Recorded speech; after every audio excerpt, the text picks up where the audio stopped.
He didn't know stay in one county more than maybe 2 years, but it was an extension. Yeah. Well, you worked at Pickett for a while. Yeah, about 4 years. And then he moved on to the forage specialist with NRCS. Well, thank you. Would you like to add to that? No, that's plenty. That's plenty. I'm just glad to be here tonight. It's good to be back here and down here. As Taylor said, he and I did do some good extension programming for several years there, and I was glad to see that program being picked up and spread throughout different parts of the state and really improved upon. Well, that's right, another organization that could actually fund it and do it well. But, you know, Taylor called me and asked me to be a speaker tonight, talking a little bit about using annuals in grazing systems and so forth. And I talked to Avery and got his input, and I've been real fortunate in the last 3 or 4 years to be able to work with several producers in different areas of the state to be able to learn as we go, and you're starting to utilize some of these annuals for purposes that we hadn't used them before in a lot of our grazing systems. So I'm going to share with you some of the experiences I've had working closely with different producers in different regions of the state, show you some photos, show you some demonstration work we've done, and we'll definitely wrap it up with a Q&A. But if you have questions as we go along, please stop me and ask those questions and so forth. Let me see.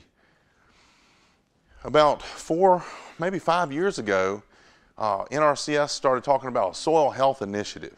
So we're going to build soil health, going to build soil health. And when you talk to a farmer about that, one of the things they would say, well, what does that really mean? Okay? How do you measure the health of your soil, whether it be in cropland or pastureland system?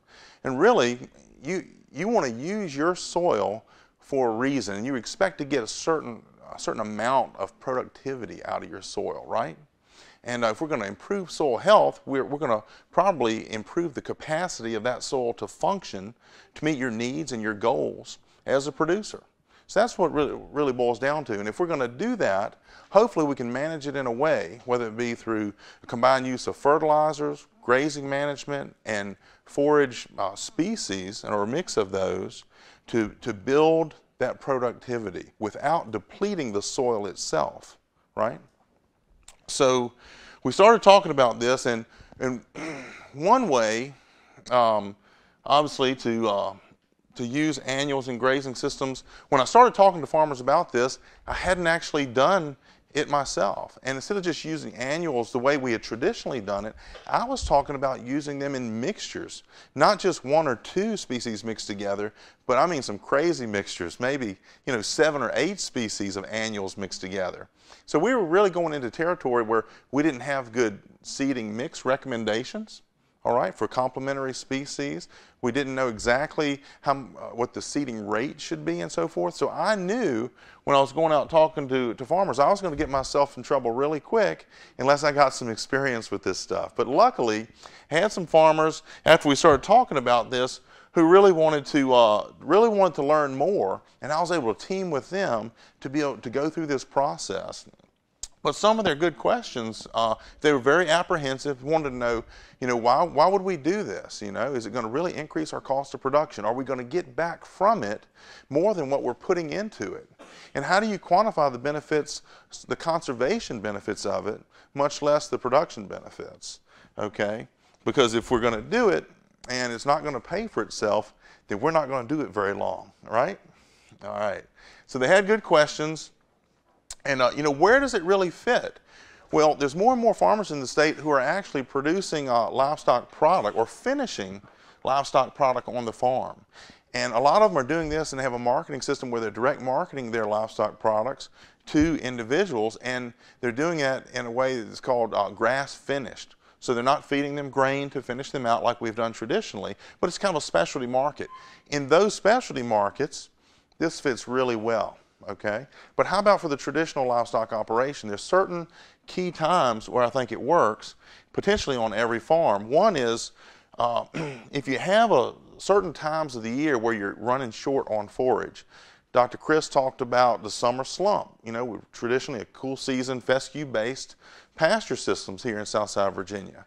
And, this summer, it was late getting here, but we had a drought period this summer, right? also, when we're transitioning seasons, depending on the stocking rate, number of livestock we're carrying in our system, sometimes getting from that late summer into the fall season, we run short on forage before that fall flush of forage comes in well. Also, coming out of the hay feeding season, sometimes we're running short. We'd really like to get them out there a few weeks earlier, but the grass just won't green up so we can turn out. Those are some times where I think some of these forages can really come in those and also, as Dr. Chris said, in the transition period when you're looking to renovate your perennial sod for one reason or another. So Ronnie Knuckles here, who's featured in this, I'm going to carry you through his demonstration that we did. He talked to me after a meeting we had done over in Caroline County. He said, JB, he said, look, I see what these have done on this farmer's farm.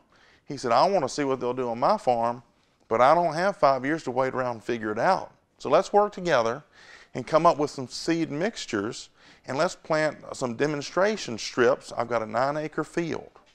So we were able to do that, get a little bit of money through the Forage Council to get started and work with the Soil and Water District there, and we came up with this. But I wanted to make sure we understood really clear, what were we hoping to look or to find out from all of this. And Ronnie said his goals were he wanted to be able to provide good fall growth and quality for November grazing because he likes to stockpile fescue. Well, from that 1st of September to Thanksgiving period, if he's stockpiling fescue on 30% of his acres, he's got to have enough forage to feed his herd, from September 1st to November, the end of November. So he was looking to give him that last 30 days of stockpiling before he transitioned back onto his stockpile fescue at the 1st of December. Also, he wanted to plant a mixture that would provide good regrowth potential in the spring. So he wanted to be able to make one planting and have a mixture of species that will grow well in the fall and graze, and then would naturally come out well and grow in the spring, get a second harvest off of it with his livestock. And finally, he was hoping to get added conservation benefits from it through improved ground cover, having a diversity of species, some soil penetrating roots in the mixture, and he's hoping to so-called feed the microbes in the soil to boost them up. I want to point out this was strictly a farm demonstration. It's not replicated research, so we did collect some very specific data. We summarized it, we're reporting it, but it's just demonstration purposes. This was the 9-acre field that he had beside his house. It was an older hay field. Years ago it had been cropped, a lot of corn silage 20 years ago, but it had been transitioned into a perennial mix that he would just cut for hay annually. And it was kind of a rundown orchard grass field. He had transitioned it into the annual teff, a summer annual called teff. Some of you may have planted that. And his wife has some horses, so he would cut hay and square bale that. But at the end of that season in 2014 is when he was going to plant that fall. And so he made his second harvest of hay that summer. Then it grew back a little bit, and he sprayed it with Roundup and killed everything out there. And the 2nd of September, we planted these 5 mixtures across that field. Now, we came up with a high diversity mix here in this 2-acre strip comprised of spring oats, forage rye, annual ryegrass, hairy vetch, winter pea, radish, and rapeseed. Okay? So it was a big mixture, but it included different grass species, 2 different legume species, and 2 forb species for diversity and different reasons here. But again, we're planting it the 2nd of September, and we put spring oats in there. If you get those planted early enough in the fall and you fertilize them, they have tremendous growth potential before winter sets in. But that species itself, if it grows in the fall in a hard freeze, it's going to kill out, so it will not be there in the spring for that one species. Also, the next treatment we had there is a commercially available treatment or seed mixture from King's Agri-Seed. It's called Soil Builder Plus. It included triticale, crimson clover, hairy vetch, annual ryegrass, and radish. The third one there is another commercial available mixture called Double Play. It included triticale, spring oats, and annual ryegrass. And then we came up with two simple mixes to be a little bit more cost effective, just to see how they would perform in relation to these other more complex mixtures. One was just a regular forage rye plus rapeseed, and then the final one there was spring oats, annual ryegrass, and crimson clover. So we got those planted. It took about 3 weeks before it actually rained enough to get them germinated to come up, so it was after the 20th of September. But from that point in the fall of 2014, he got regular rainfall and good growing conditions. And then on, what was it, November 4th that year, this is what we saw out there. This is representative of the different mixes: the high diversity mix, Soil Builder Plus, the double play, the forage rye and canola, and the spring oats. Now, this stuff was, I don't know, it was almost up to your knees as far as the height of it. All right, so it was really good growth, and we had a little, it was more of an informal field meeting for farmers of the county just to come in, take a look at it. It was about 40 people there that morning, and some of them had never seen some of these species planted on their farms, but had really good growth conditions then. So these things gave excellent production and conservation benefits. So we had started off really good to try and meet Ronnie's goals. So you can see, like I said, this is in one of the highest areas of the field. It was about 22 to 24 inches tall right there. Have y'all seen these radishes, these daikon style radishes planted down in this yeah, as cover crops?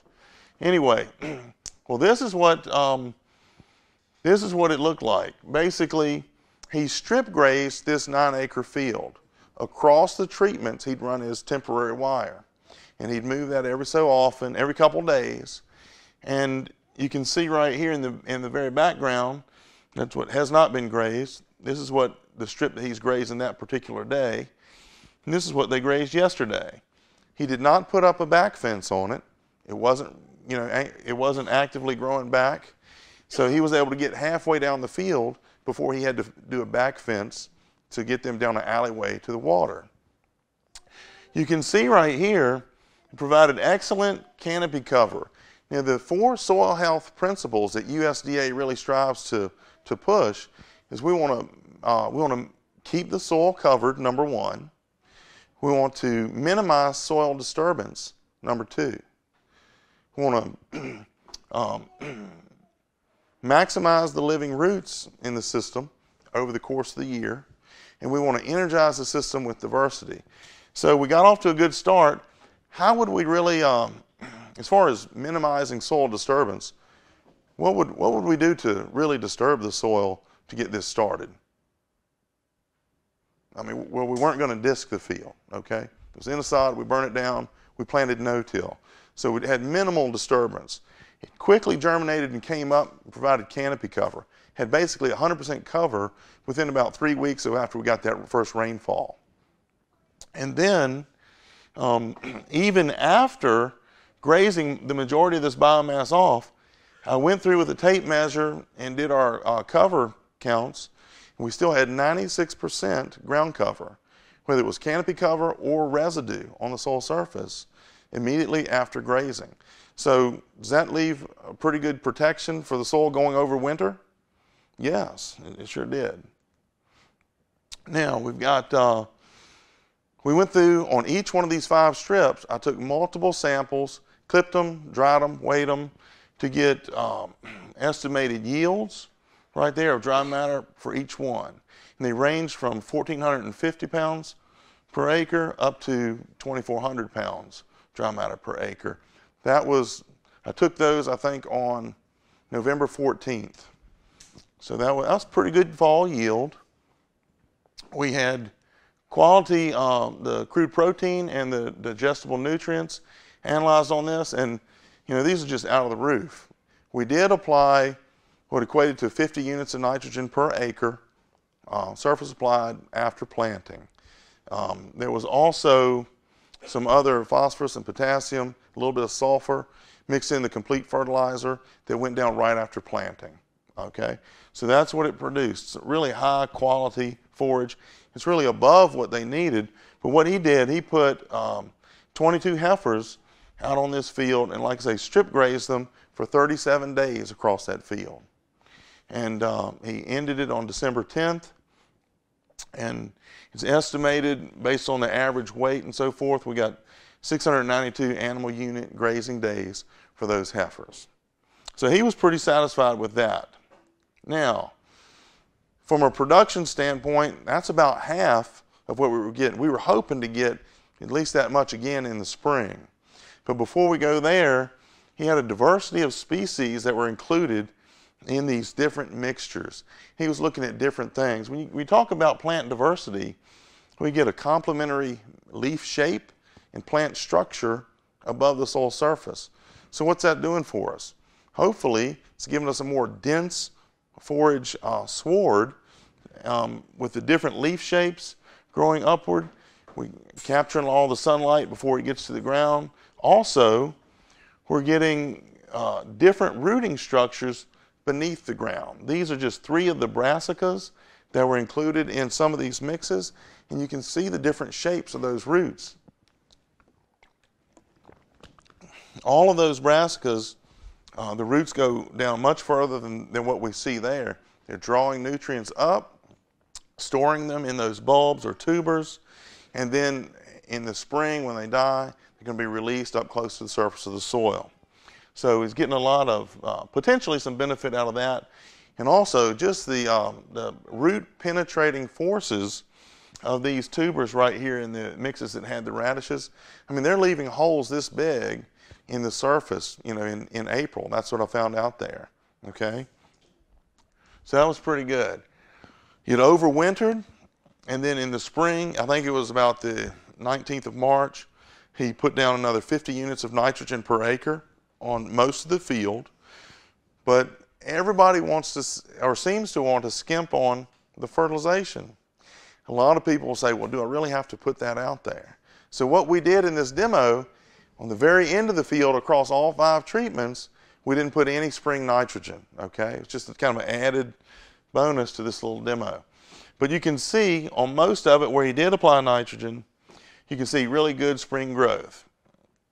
And when you look at just the spring forage yield and quality, you can see how they ranked out there. Everything averaged between, this was the low one right here, 875, and the really high one seemed to be the forage rye plus canola, rapeseed right there. But this one, the reason it was so low is because we had a high rate of spring oats in that mixture.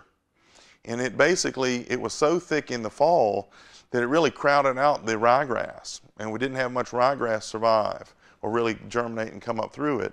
So most of the growth on that treatment was in the fall, and it had a weak stand of ryegrass coming through and almost no crimson clover for the spring. That's why that was low. Now this right here, the majority of this come spring was just the cereal rye. Okay, so it was real stemmy and stalky because he wasn't able to get the cattle in there early enough to harvest it at the appropriate time where they really wanted to graze it. But that's what that was. So unless you're on top of it and move the animals in when that's ready, then they're going to avoid eating a lot of that. And then we had good performance out of those 3 right there, the first 3. But basically, he took grazing records. He 43 cow-calf pairs. It was 43 cows, 40 calves, grazed a total of 22 days between mid-April and on into early May. And so this 9-acre field in the spring was 1,540 animal unit grazing days when we took the average weights of the cows and the calves and extrapolated that out. So that was pretty good on that 9-acre field. So he was satisfied with that. But the big question is, all right, how much did it cost, right? So if you look, with the burn down, pre-plant burn down, it was, and to get it applied, it was $24 an acre. The seed cost for these different mixes varied a great deal. The lowest one was $58 per acre. The highest one was $150 per acre. And that was at the high rate for that double play. So that's, you know, it's more than what most people would plant out there. And then, you know, he factored in a little bit for the drill rental plus his labor to get it planted. The fertilizer, it was the same for all the treatments except this one. Lancaster Ag Products, they provided that seed and they provided the fertilizer for that treatment. and they market a whole lot of their product to people who are growing things naturally or organically. That's why the fertilizer for that was a higher price. And then you look at the total cost per acre for all of this, and you can see it ranging from $199 up to $367 for the special amendments that were applied there. And then you look at the total estimated yield in pounds of dry matter per acre when you're adding the fall yield plus the spring yield for all these treatments, and it ranges from 3,275 up to 4,460. It was interesting, that diversity mix, the one that we put together just kind of off the cuff, the high diversity one, ended up giving us the highest dry matter yield of all of them. Okay? But when you separate that out for the cost per dry matter ton produced, this is what we got, between $95 a ton all the way up to $187 per ton as a feed source. So Ronnie was really interested in getting all of this out of that demo that he did there. And we measured a few other things as well. This is just a visual graph of the spring yield versus the fall yield from each one of these five treatments. And then here's where I looked at the difference in the growth in the spring where we put down that nitrogen in March versus where we didn't put any in March. And for those people who like to skimp on feeding the plant when it really needs it, okay, look at the difference here in that diversity mix where we didn't put any spring nitrogen back on it. It's only 790 pounds. That's 1/3, right? It's about 1/3 of the biomass and growth we got out of in the spring for just an additional 50 units of nitrogen per acre right there. And this is more than double in the second one. This one, the Soil Builder Plus, had a very high legume content in it, okay? So it could grow without it quite as much nitrogen, but it still obviously needed some. This one is almost 3 times the difference. This one, not quite as big of a difference, and this one, again, 3 times the difference. So that was very telling, and it really reinforced what Dr. Chris said earlier in his presentation. If you're going to invest the money in the seed to plant an annual, don't skimp and then not feed it after you get it planted, right? And then, all right, other conservation benefits with it growing out in the spring. I looked at canopy cover, where we did apply fertilizer or nitrogen versus where we didn't. And you can see right here, this is the difference in what these parts of the field look like. But going through, looking down at the soil like you were raindrop falling, it was significantly more bare ground right here versus over here. And that's kind of common sense, right? But when you drop down to less than 60% canopy cover, okay, then it's susceptible to erosion. And often we don't think about that. We think if we got a good cover out there, it's going to be okay. But this one dropped down below 60%. So did these two when we did not put nitrogen on them. Whereas when we did, we had typically above 90% canopy cover across the whole field. So that's another conservation benefit. So what did he do at the end of this? After he grazed it all in the spring, he planted it to a summer annual mixture. And that's the kind of response he got from his summer annual mixture. He's done this now for 2 consecutive years. He didn't start out doing this to just keep doing it, but he likes it, okay? He's also drilled some annuals in his existing pasture sod without killing the sod. That's much more risky, okay? He does not get the consistent growth that he has in a production as he has with doing this double crop system right here. But we looked at, all right, what's happening with the microbes in the soil? So we went in each one of these treatments, after we planted this in September of 2014, we took soil samples and sent them to the Ward laboratories, and we did a total living microbial biomass assessment. It's a snapshot for that day of the microbes living in the soil. In 2014 is represented with these blue bars right here, okay? He did 2 successive years, and this summer we did another one right here and took those samples, and we've got 3 times as much total microbial biomass for some reason in most of these. Now, this one right here didn't change much at all, but it started with a high level, and we can't answer the question as to why. Honestly, because this one's like this, I can't really answer the questions exactly as, what has caused this shift.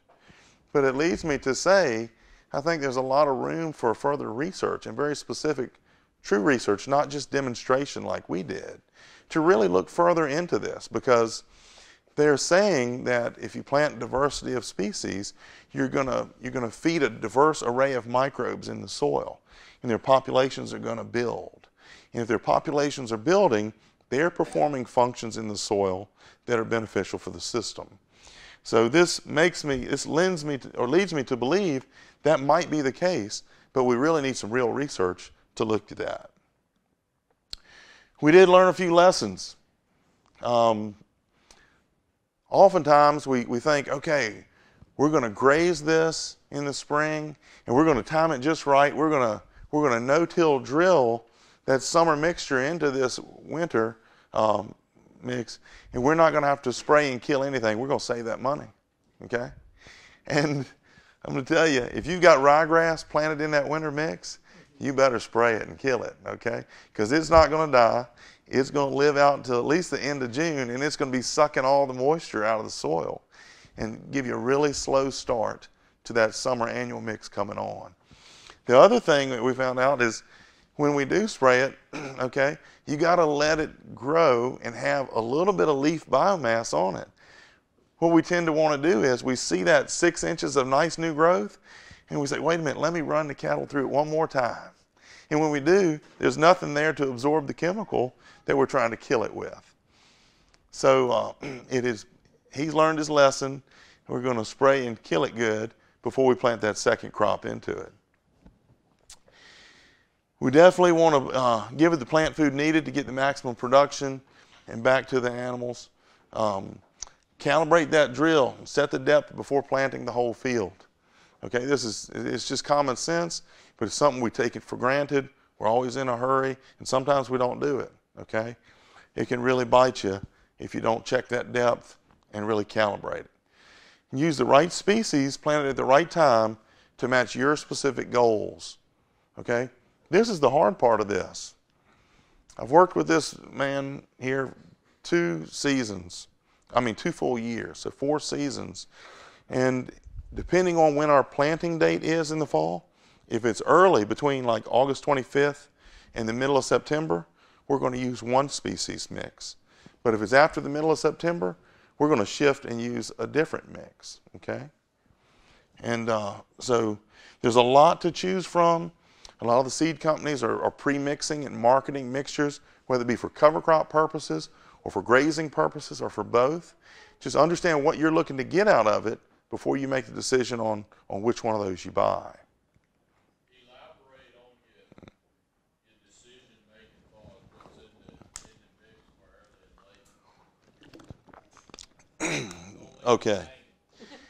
With an early planted mix, then we're definitely looking to have some real strong growth in the fall where there's enough growth that we can graze it, okay?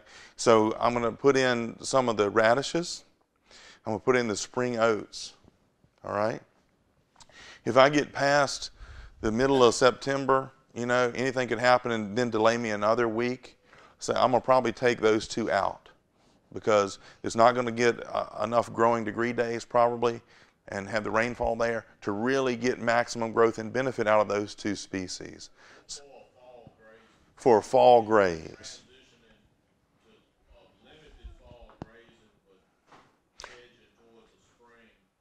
That's exactly right. That's exactly right. So that's the one thing. And also, what are you really looking to do? Are you just looking to get total biomass or the most biomass you can? Do you have a slight compaction problem in part of the field? Do you really want to try some of these radishes or the canola to try and get some deep penetrating roots through those areas that are compacted? If you get past the middle of September, I'd switch from the radishes to the canola or the rapeseed, all right? Because that's going to overwinter. It's going to continue to grow in the spring, where the radishes are going to typically winter kill. They don't every year, but most of the time they do. Those type of things. This is just some more research needed for the future. I really appreciate the different cooperators that helped with it, Ronnie and the Monacan Soil and Water District, and the different seed companies that stepped up and provided seed for this demonstration. Okay, when you've got collaboration with the ag industry and the conservation district and the Forage Council, a lot of pieces just fall into place with the right cooperator, and it allowed us to learn a lot, but it also allowed that farmer to learn more than he would have in several years, just in 1 year. This worked with other farmers across the state. This is Richard Clemmer right here over in Rockingham County. No, I'm sorry, Rockbridge County in the Shenandoah Valley. And he started out, he planted this foxtail millet and soybean mixture in the late spring of 2013. And he was just going to come in and harvest it for baleage.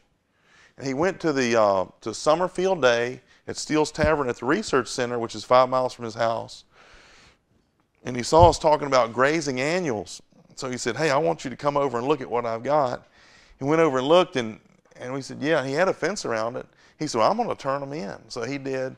And he really, he got a lot of good grazing days out of this. It was a graze it one time and you're done deal. So he took them all through it. A few weeks later, this is what that same field looked like right there. His herd had grazed all the way through it. And he was interested then in planting some fall stuff. He had a cooperative extension agent there who was really into learning from this as well. So he planted it in September, and by early November we were out there doing a field meeting and had, I don't know, 25 people out there to that field meeting that day, just learning and talking and looking. Some of the same things. And he was looking to fill that forage gap, to give him more time before he had to turn in on his stockpile. And again, it was more than 60% ground cover there going into winter. Now, what's the potential damage we can do to the field grazing these type of crops in that early winter phase? Is there anything? If it's wet, okay? If we hit a rainy spell and we leave the cattle out there, they're going to pug it up terribly, all right? So you got to be ready to be able to pull them off the field. Maybe feed them hay for 4 or 5 days and let the soil drain until it's got good structure again to be able to hold those cattle while they're strip grazing across. And he did that. He followed the next summer with some of these species in a mix. Had a big field day out there with King's Agri-Seed and the Forage Council. But this is buckwheat. And there was also some cowpea. There was a brassica in there and some sorghum Sudan and some pearl millet. He had different strips of different things, but he's really benefited from it and learned a lot. There's another guy up in Caroline County, and he was just coming back to the farm, but he was starting that business. It was calf to finish, so he's selling livestock product, meat product, to consumers, and he's here in borderline Eastern Virginia, where he had some old fescue fields, but there was I don't know, about 20 acres of crop field in the front that he was letting the man harvest the wheat off of, but then he was going to transition that into grassland. We talked him into planting annuals on those front fields that he was transitioning for the first summer. He did it, and he saw how much his yearlings were gaining weight on it, and he had those animals slaughtered and processed, and the butcher told him, when he dropped the animals off there, he told the butcher what he was doing. And he said, here, I'll give you this man's card. He does this better than anybody. You should go meet him, this other farmer. So he did. He followed up and met him. When he went back 2 weeks later to pick up his meat, he said, hey, you remember I gave you that card? He said, don't worry about that. He said, this is some of the best I've seen come through that was finished on the farm on grass. So it's not to say that the annuals were doing it. Okay, obviously there's some genetic potential there from his livestock, but he has continued to keep annuals in his system. At the same time, he used this to transition, and he also planted a lot of acres on the front into a Max Q orchard grass clover mixture right there. So he's got something that will still put pounds on his growing livestock that won't be end-of-flight infected fescue. Yeah. Back to that other picture on the left. Yes, sir. Looks like all the pictures and all you show, they turn them in that millet and stuff when it looks like 4, 5, 6 foot tall. You would think, it would be tender, come back fast, and it would turn them right there when it's 2 foot tall. You're right. But with the sorghum species, okay, so which this was a sorghum Sudan hybrid mixed with cowpea, and with that, you want it to be about 30 inches before you turn them in. If it's lower than that, sometimes the prussic acid can be concentrated, okay, depending on the weather conditions. So we like to have it about 30 inches, but that's a lot lower than the 4 to 6 feet that you see in some of these pictures. Once it passes that 30-inch stage, if you get a shower of rain and you've got July temperatures, it's going to shoot up after that. So it's really hard to hit that what they call a grazing wedge, to be able to turn them in and start them earlier and then keep up with it. At some point, it's going to go ahead of them. And what he has done, he's taken the opportunity when that happens to cut part of the field and make baleage out of it, okay, with a neighbor, and then he can let it regrow and graze it on the next growth. What kind of seed rate is that? And seed rate is probably, I want to say, 25 pounds of cowpea, 20 pounds of sorghum Sudan, and there may have been a few pounds of a brassica mixed in it too. Yeah. Which brassica would you use in the summer? Honestly, we used to think it was crazy to put a brassica in the summer mix until we did that field day down at Matt Poor's in Virgilina, and it did well in there. And typically, I would say, I wouldn't count on I would not use the radish simply because it's not going to make that big tuber that time of the year, so you're not going to get that penetrating benefit out of it. The turnips are okay, but you may be better off using one of the hybrids, like the rape turnip mix, a hybrid, something like that, that's going to give you more leaf growth in that window of time. Is that kind of what you call a forage turnip? No, it's oh yeah, one company markets it as pasture, okay, and it's a cross between a couple different brassicas. But the one thing I'll say is, when you plant it in the mix on the first growth, you don't see a whole lot of it except on the edges, because the sorghum Sudan and the taller grasses get ahead of it. But once they graze through, they get one shot of rain, then that's when it seems like they really come out on that second growth. Now, I'm going to show you a video here in just a minute, but that summarizes kind of what we've done on farm, trying some of these diverse mixtures, trying to fit different windows of time where we needed some forage to really maintain good growth on some growing calves on the farm, okay? I'll be the first to admit it's not for everybody. For the traditional cow-calf operation, you may have your calving season down and your weaning season where you don't need to fool with this at all, okay? But some people want to try this on maybe 5 acres. And if you want to do that, I think that's a good thing. Just try it on a small acreage to see how it works, and especially if you're going to background some calves in the summer after weaning and so forth, it may benefit you there. Or if you're already stockpiling fescue, but you need to hold that stockpile for 30 more days, because that'll last on throughout the winter, where these won't. But these will fit in there in that November, December time frame. That might be an opportunity for you. But the root growth potential for some of these annuals is just tremendous. And I used to carry around these root viewing boxes. I'd plant forages in these boxes about 36 inches tall or 40 inches tall, and have plexiglass sides on it. I'd pull the boards out and you could see the growth of the roots. I would just do that and do some clipping variances and just show how if you overgraze or you clip too often, then the root mass just deteriorates, okay? But my counterpart at our state office in Richmond, he's a cropland agronomist. He works with a lot of cover crop mixtures and so forth. He took the liberty to put some of these large growth tubes up on the side of his house. And he's on the roof. He has to get on his roof to water these things.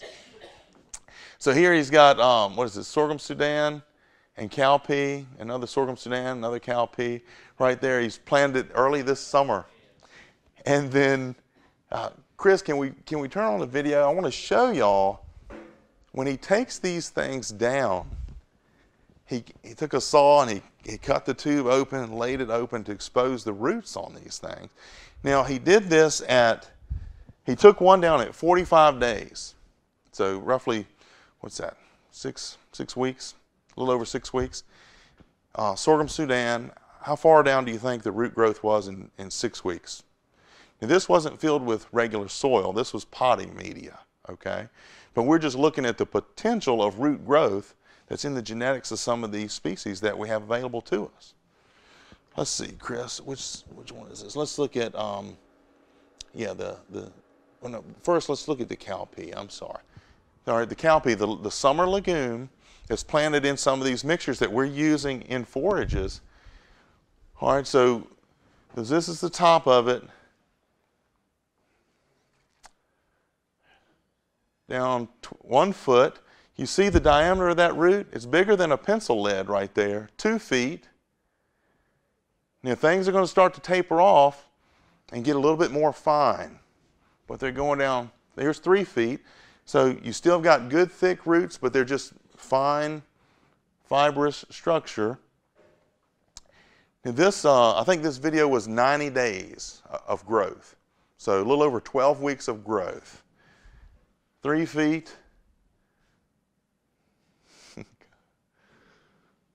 4 feet. Looks like more roots down there than at the top. 6 feet. 7 feet.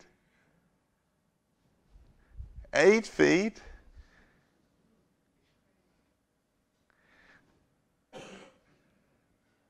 Just over 9 foot right there. That's cowpea. Now, obviously the soils that we have here, we're not going to have roots penetrate 9 feet. We'd be in, some places we'd be in the bedrock, right? So, anyway, that shows you the potential that's in that cowpea if it's not a root restricting layer in the soil. Chris, let's look at the sorghum Sudan. This is one that is in so many of the mixtures that we have recommended. And this seed had been in a little packet in my desk drawer for about 4 years, and Chris called me. He said, "Hey, do you have any sorghum Sudan?" And I went in there and I mailed him about 10 seed in the mail. And he planted these, and there you go. All right, so again, he cut this after 6 weeks. He cut the top growth. It grew back. All right, so this is some of the stalks that he cut. You see the regrowth. And right there, look at that. In the top 12 inches, do you see the size of those roots? And look at the mass of roots there. 1 foot, 2 foot. It's thick, it's fibrous. They're starting to get more fine. 3 foot. Look how thick that is still. And these roots that are growing in the soil, we never see this because it's underground. But this is an annual. At the end of that season, it's going to die. And all of that right there is organic matter that's under the ground. And when we can build organic matter in the soil like this, that it'll take several years for it to fully break down, that's just, it's boosting, you know, the organic matter in the soil. And that organic matter, look, 9 feet, look how thick and fibrous that is. Straight out the bottom of the tube right there. Now that's tremendous. You know, I couldn't bring that here today because we don't have it anymore. But Chris, let's look at the turnip. No, not the turnip, the radish. But this will be the last one I show you.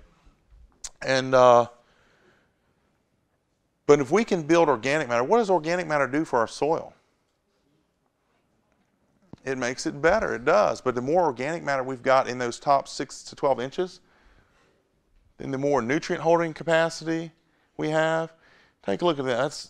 That's 24 inches right there down, and it really starts to taper off right there. That big tuber is the first 18 inches perhaps, and it starts to taper off.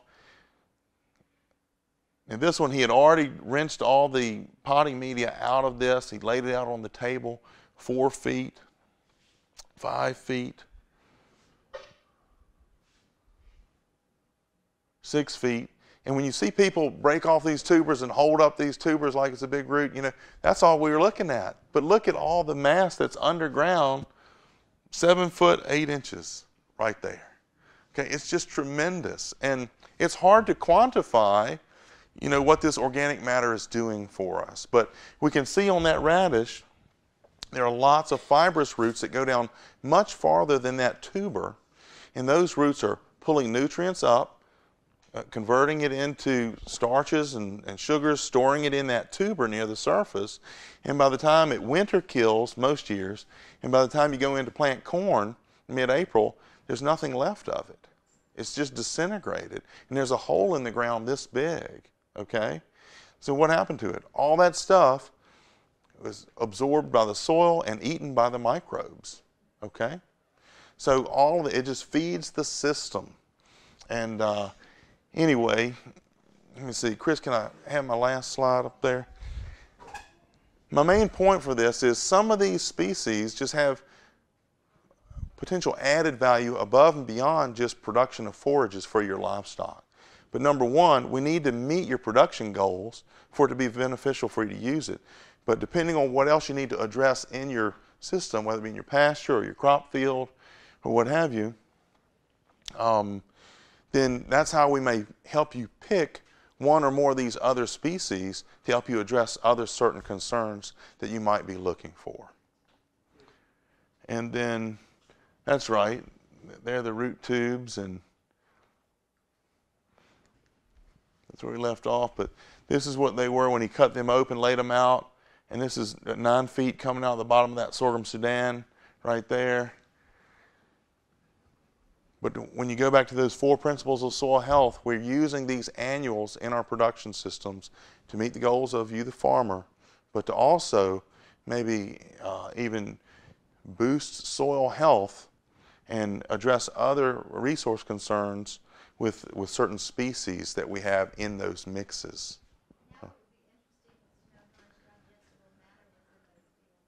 In those roots and that big tuber? Yeah, that would be. Because when I would do my clippings to estimate the dry matter, you know, that was produced, obviously some of those tubers were out of the ground this tall, but I didn't harvest those and try to count any of that. But those things, each one of those are heavy, you know. So there's a lot more biomass that's accumulated there. And the pictures I showed you, the cattle, they came through and they ate the tops out of those radishes, but they left the tubers. Some of them would break off at the soil surface. They didn't eat them for a few weeks. When the cold weather hit them and it softened them just a little bit, they came back and ate almost all of them. Okay? So that's an added benefit. It's a lot of sugar and starch and potentially a lot of energy in those. So they were getting those, just not on that first run through. So anyway, I shared with you a little bit of what I've learned over the last few years with these farmers from around the state. We still got a lot to learn about this, but now my counterpart at the state office has a document out. It's really good that helps us look at the different species that we may want to pick and plug into a mixture and customize it for you depending on what your specific goals are and your time for planting window and when you want to have that forage ready to graze in your specific system. Any questions related to any of the stuff that I shared with you? Any additional questions? Do you find that there's a long feeder roots from the turnips and the radishes? If you leave it there in the water, the winter water, that helps that soil a whole lot. That's right. A lot of, by planting those radishes and for them to kind of decompose in the field and leave those large holes, it helps catch some of the rainwater that would be falling in the spring. Exactly right. And people were somewhat concerned about how's it going to affect corn planting if you're going in that field in the spring. And we haven't seen any problems as long as they could get the radishes killed the one winter where it didn't really kill them. Yeah, do they prefer grazing those tops, or do they graze around them and then That's a great question. He said, do they prefer grazing those tops, or do they kind of avoid them and graze around them? And this was a group of bred heifers coming through there, so they were kind of finicky. The first couple of days, they grazed around them, and they would nip at it, but they didn't really want it. But by day 3, they were going and grazing everything. And a lot of times, though, they'll graze what's around it, and then they'll graze the tops of those. They graze what they used to. That's it. And they would never seen that texture in their pasture before. Heavy over you guys. No. It's kind of the same thing with the guys that, buy the Nebraskas and that kind of thing in the bag with the big buck on them, and plant them. And, it takes them a couple years of offering it before the deer actually start utilizing it. Right.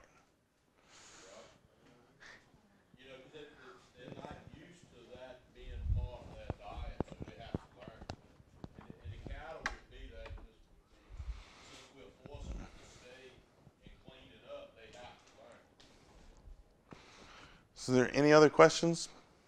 Yes, sir.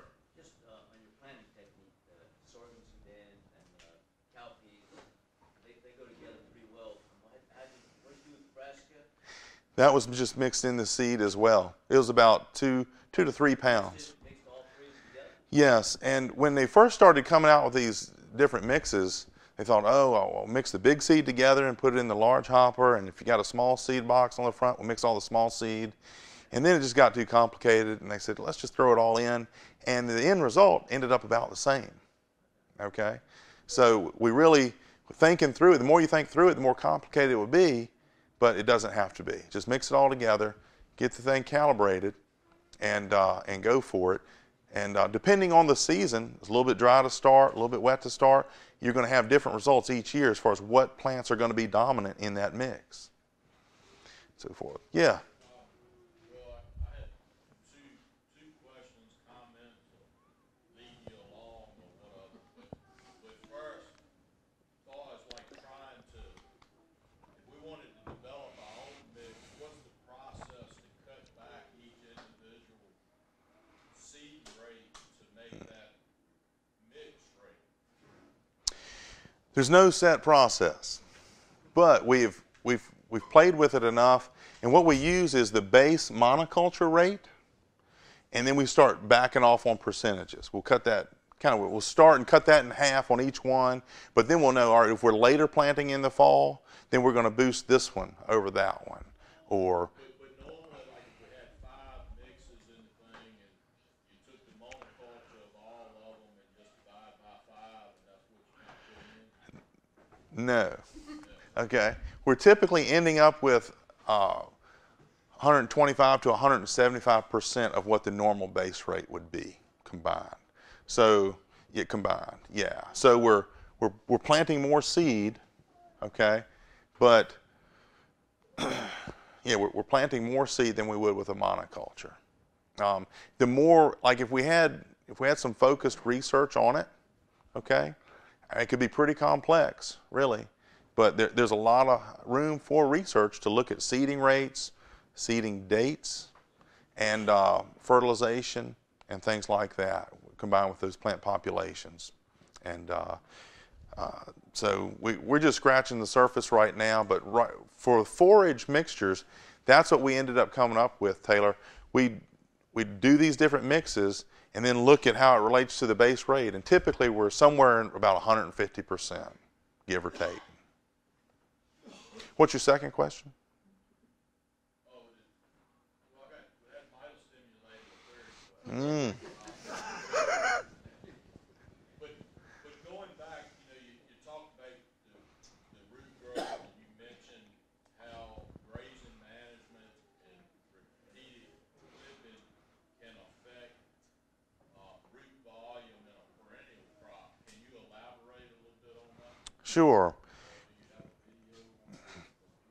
I don't have it on this one, but we've got a longer video. I need to get the segments cut out of that one where I could show it in a meeting like this. And basically, I just took tall fescue and I grew it out in 2 boxes that were 40 inches tall, and I let it grow fully from October until April. So the grass in both these boxes was just just enormous, because we kept it in the greenhouse up at the high school over the winter. So the grass was like 24 inches long, hanging out over everything. And when the regular growing season started, I would clip it to down to 4 inches in one of those boxes. 4 inches every 30 days. So what you would like to see, graze it roughly every 30 to 45 days. Don't graze it lower than 4 inches. And that root mass kind of stayed virtually the same. It visually, looking from the outside of those plexiglass in the boxes. In the other box, I'd clip it down to 2 inches, and I'd clip it every 7 to 10 days. So when simulating continuous grazing, okay? Over the course of one growing season, the root mass had shrunk 90%. Okay? 90% of that root mass seemed to die or wither away in that box. And that's what happens, because when we're out there and we've run out of available forage to graze, and then we get a little shower of rain and new sprigs of grass pop up 3 inches tall, and they go and eat that tender grass, they've used the stored carbohydrates in the base of the stems to grow that grass. But when there's no more in the base, the plant starts kind of metabolizing itself to regrow. And the root mass on it underground just diminishes and diminishes and diminishes. And if you hit that 6 week of intense drought, a lot of those plants may not come back after that drought, whereas a plant with a robust and healthy root system, probably will be able to sustain a prolonged drought. So I need to do those boxes again, because I've let those kind of go by the wayside. But a lot of people, when they see that contrast, it really opens their eyes to the importance of resting the forages enough to allow them to naturally recover and regrow, to maintain themselves, and to put on enough biomass for the cattle to come through and harvest it again. And two main things hinge on our prescribed grazing practice, or it's what everybody else calls rotational grazing. And obviously, you put paddocks in, you form a rotational grazing system, but it all hinges on not grazing too low, and then resting that paddock while they're grazing in all the other paddocks before they get back around to it. In that rest period, the plant's not really resting, it's recovering, it's regrowing, and it's maintaining itself, and it's maintaining its vigor, and it's just regrowing so that there's something there to eat when the cattle come back. And so anyway, if you want to know any more about whether it be the prescribed grazing practice, or whether it be forage and biomass planting and so forth, you can talk to your local NRCS office. Davy's here, Carrie's here. Talk to Avery with the Soil and Water District. And these folks, they'll work with you and help develop, whether it be grazing plans or help plan out certain practices, just giving you technical assistance. And they'll also let you know what opportunities there are locally in any given year, as far as what programs there may be to help you financially implement some of these practices as you go along. Yes, sir. Are there end-of-life-free varieties out there that are strong as the old Kentucky Fescue 31? Okay. The question was, are there any endophyte-free fescue varieties out there that are as strong as the old Kentucky 31? The answer to that is no. Okay. If the varieties that they have developed that are truly endophyte-free, they don't have the toughness, okay, for them to sustain under the same conditions. Now, there's something else in the middle. It's called novel endophyte, okay? So it's infected with the endophyte to give it the tough characteristics of the plant, but the endophyte doesn't cause the toxic effect to the animal when they graze it. And they're the main ones that are really, the marketplace is growing and expanding, whether it be Max Q or Texoma 2 and Bar Optima, and there's several others coming online. But most of those are the novel endophyte fescues. And as long as it's managed in a rotational grazing system, okay, we truly believe that they will sustain long term. Because I didn't get the result of Max Q that I was kind of expecting. Okay. But we got to remember that the endophyte in Kentucky 31 limits intake. Makes the cattle feel like they have a fever, so they don't eat it. Yep.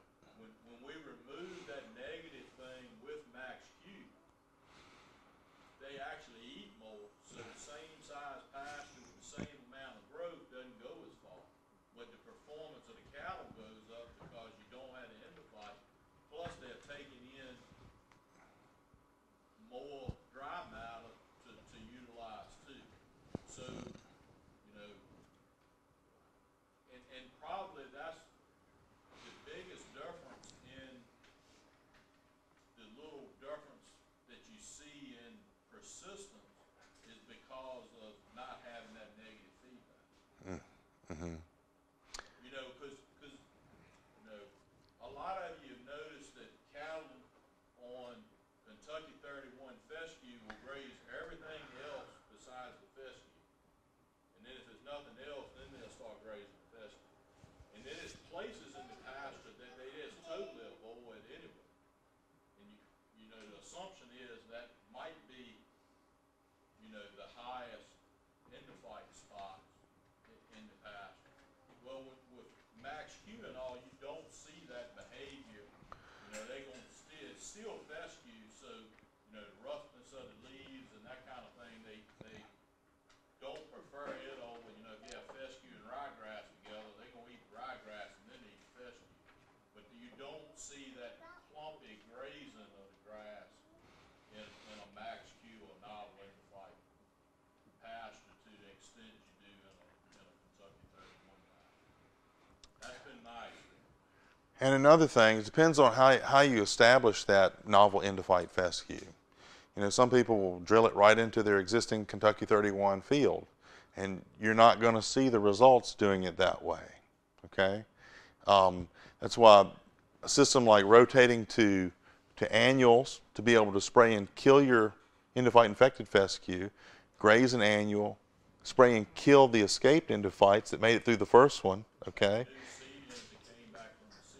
That's right. There are different techniques for rotating to annuals, smothering, killing before transitioning into one of your novel endophyte varieties and so forth. So it's worth taking the time and doing the upfront planning and not rushing it, and really doing everything you can to make it a success when you put the seed in the ground.